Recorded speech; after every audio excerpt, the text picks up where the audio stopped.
Hi again, SJAM fam. It's Mr. Wright, your English resource teacher, and back again is Sonya to read another story for you. Um, Before I begin, I just wanted to say I'm sorry. Actually, I on the last video, I noticed I was looking at it before I did this video, and I noticed that said that I said in that video I was your resource teacher, and of course I am just one of the resource teachers. We have a wonderful French immersion resource teacher, Madame Johnson. So I'm sorry to Madame Johnson and to the SJAM family for making that mistake. Just a slip of the tongue, and I won't make that mistake again. So today, speaking of mistakes, this book is called The Girl Who Never Made Mistakes by Mark Pett and Gary Rubinstein, illustrated by Mark Pett. And the title of this story is pretty much what it's about. It's about a girl who never made mistakes until one day something different happened, and I guess you can think about what did the girl learn, and you'll find out the girl's name. But what did the girl learn about making mistakes in this story? All right, here we go.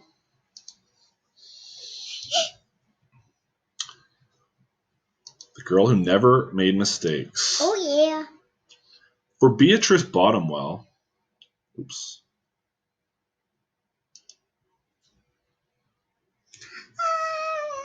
Oops.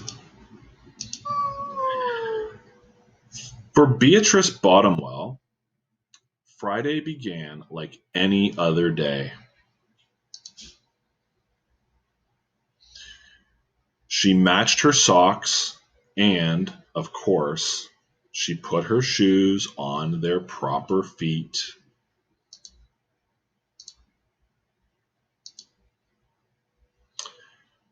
She remembered to feed her hamster, Humbert, his favorite food, broccoli. And when she made a sandwich for her brother Carl's lunch, she used exactly the same amount of peanut butter as jelly. When she stepped outside to greet her fans, she didn't forget to say good morning and thank you.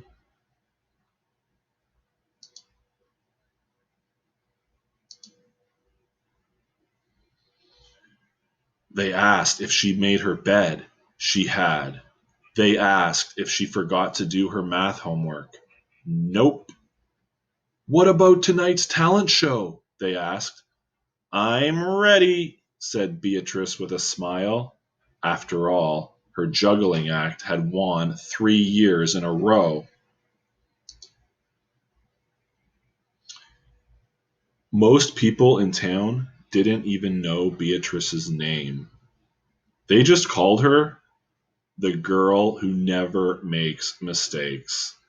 Because for as long as anyone could remember, she never did.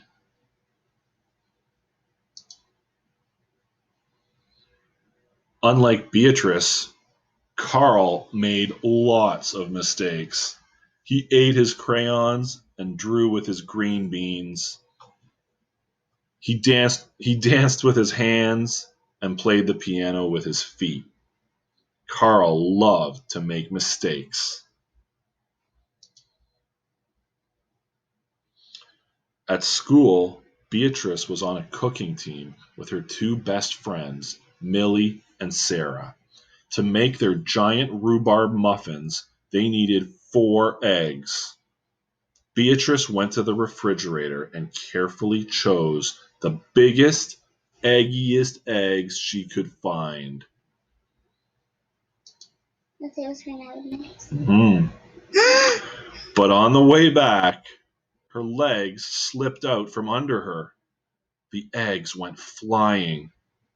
Beatrice was about to make her first mistake. But she didn't. That was close, thought Beatrice. Sorry, Beatrice, I dropped a piece of rhubarb. Don't mention it, Ellie.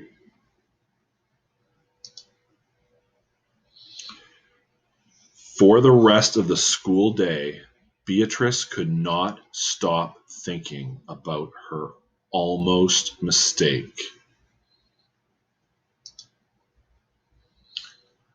On her way home from school, Beatrice watched Millie and Sarah ice skating in the park. "Come join us," said Millie. "It's fun," said Sarah. Beatrice watched them slip and slide on the frozen pond. Millie and Sarah laughed as they wobbled on the ice.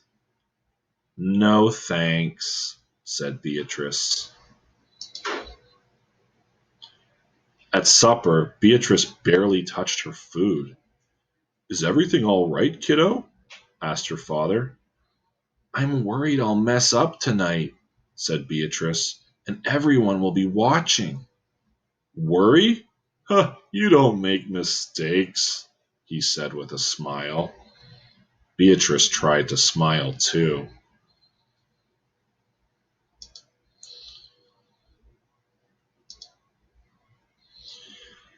After supper, Beatrice got ready for the talent show.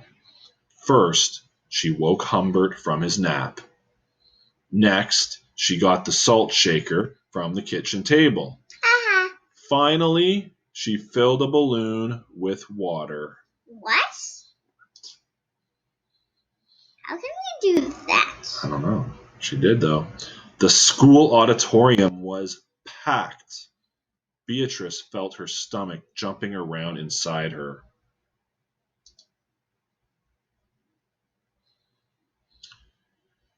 Beatrice waited for her juggling music to begin.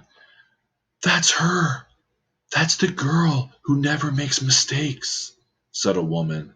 "Oh, we know she'll be perfect," said a man. When the music started, she tossed Humbert into the air. Next, she added the salt shaker. And finally, the water balloon. Oh, yeah. Beatrice didn't miss a beat. The crowd clapped with delight. But Beatrice noticed something odd about the salt shaker. The specks falling out of it were not white. Oh, my goodness. Achoo!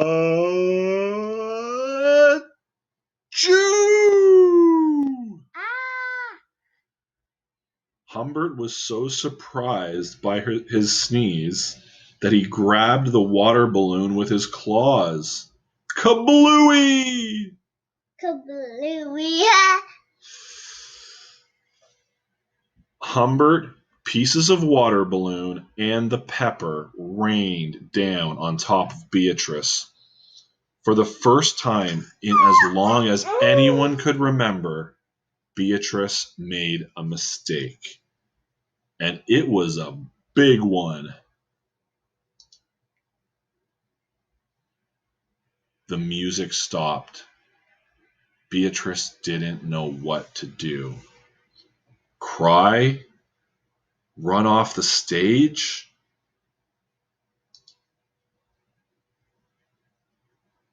The crowd sat stunned. They couldn't believe that the girl who never makes mistakes made a mistake. Beatrice looked up at Humbert. He looked back at her. His hamster fur was soaked and speckled with bits of balloon. Beatrice let out a giggle. The giggle grew into a chuckle, and the chuckle became a laugh. The people in the crowd looked at each other, and then back at Beatrice. They began to giggle, then chuckle, then, finally, roar with laughter. Beatrice and the audience laughed until they couldn't remember why they were laughing. That night, Beatrice slept better than she ever had. She's sleeping on a pillow with a pillow on top. Yeah. In the morning, No fans greeted Beatrice. When she got dressed, Beatrice, for no reason at all, put a polka dot sock on one foot and a plaid sock on the other. What the? Beatrice and Carl made sandwiches. This time, they put the peanut butter and jelly on the outside. They called it an inside-out PB&J. Lunch was messy and delicious. Later, Beatrice found Millie and Sarah skating in the park. They fell a lot and laughed. Now, people no longer call her the girl who never makes mistakes. They just call her Beatrice. That's her name. That's her name. The end.